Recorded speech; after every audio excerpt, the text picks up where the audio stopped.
A man decides after 70 years that what he goes there for is to unlock the door.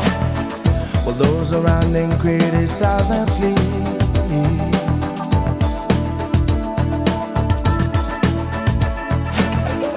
Through a fractal on a breaking wall, I see you, my friend, and touch your face again.